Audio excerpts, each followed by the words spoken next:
have to say my grandmother had a very large part in probably shaping my psychology and my outlook on life, because my grandmother who raised me. So I think a strong sort of feminine influence on my life. I guess in my career, I was quite fortunate to work in the London a challenged organisation going through a series of crises that provided an opportunity to learn how organisations can function and not function in such difficult times. At that point, I was working on a helicopter in London, working on an ambulance as a paramedic, a flight paramedic, and they gave me the job of sorting out the control of the helicopter. So I did a bit of a search around, and I rang up a chap you may know in the States called Jeff Dawson, absolutely top man. And eventually I went up to the States to do an MSc at University of Maryland with people who actually knew about running emergency medical services. And that was a very refreshing and fabulously interesting opportunity that I feel very privileged to have had. So all those things really, the frustrations, the opportunity to do something about it, a strong sort of outlook on life and wanting to improve things, I think one would have to say contributed in one way or another. Fundamentally, ambulance services are running in the industrialised world and actually in the developed world on a concept of operation that really came out of the Napoleonic War, in that you have vehicles, transport vehicles, that take people to definitive care. That's fundamentally the ambulance model. It was developed by a chap called Baron Dominic Leray, who was Imperial Chief Surgeon to Napoleon. Very worth reading his biography if you ever get a chance. Modern plagues of the 21st century are changing. We've still got heart disease. Trauma in most of the world, more of an issue in North America, I accept, much less of an issue in Europe. Often driven and colorised the sort of public perceptions of what the ambulance service does. When you see ambulance, say, imagine you're going to a life-threatening emergency. It's the conventional classic concept of operation that was developed in the Napoleonic period and then exported from a military context into a civilian context via actually some people in the American Civil War. The 21st century model is firstly a recognition that we, for financial reasons if no other, we have to move healthcare into cheaper settings, low-cost settings, using lower-cost people. I'm sure you're familiar with the work of Christensen at Harvard and disruptive innovation, which is clearly a part of that. So in order to do that, we've got to recognise the ambulance service as a community-based operation, and why would we send ambulances to take people to hospital when we can send paramedics to assess people and treat them where they are in their homes or in the street, and provide temporising urgent care, connect them with community health services, and then send them to where they need to go. So I'll give you an example. Someone calls for somebody on a basketball court who's injured their ankle. Why send an ambulance?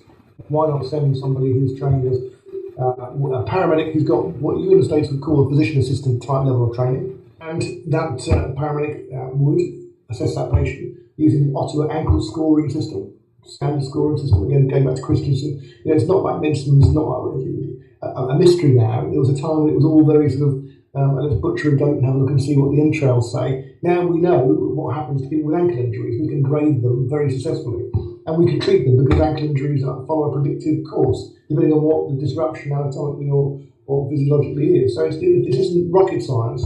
But it's not. You don't need Dr. Gregory House to sort of turn up and sort this out for you. What you need is someone who's familiar with operating that environment, has a good level of clinical training at sort of graduate level, and can go and provide the sort of care a PA would sort of provide. The van needs to be sufficiently capacious to carry the paramedic, the paramedic's equipment, which includes a slightly expanded range of diagnostic equipment, and they may transport in some circumstances. Now, the public generally have a series of choices as to what they do in response to a particular set of symptoms.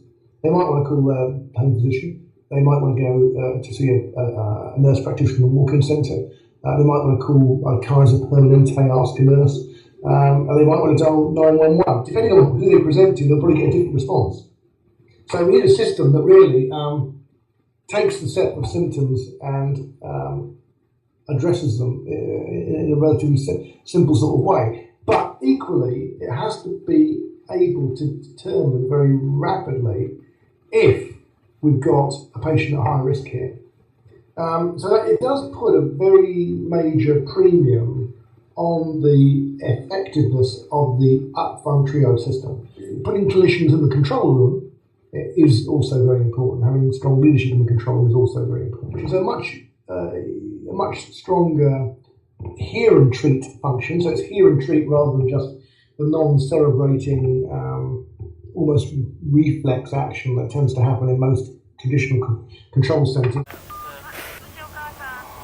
I think the first is you can't achieve anything without strong leadership that has a real purposeful approach to what they're doing. I think secondly, the quality of the analysis of the problem with reference to the scientific base. In medicine now, of course, we're very clear about using the evidence base. How well supported by evidence is a particular therapy?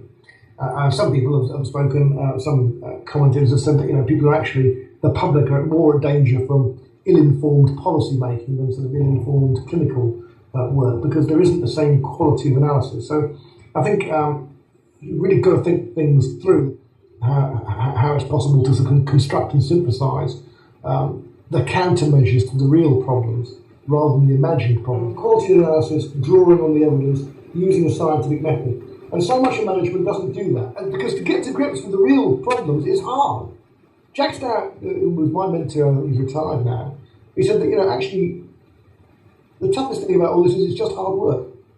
It's a lot more hard work to do it properly than not to do it.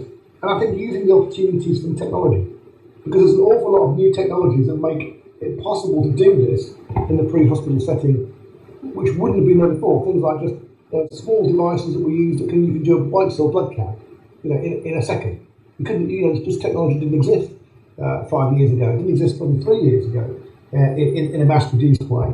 And finally, the biggest one of them all, well, not the biggest one of them all, but certainly one of the most important ones is you have to go for an educated workforce. It's education that gives you the flexibility to be future-proof and respond to the needs of patients and to draw on the evidence base and to be semi-autonomous. Without those things, you've got you've got something that's too mechanistic and mechanical. And it's, but these sort of, my old professor at University of Maryland told me this years ago, quoting the former dean of Harvard. If you think education is expensive, try ignorance.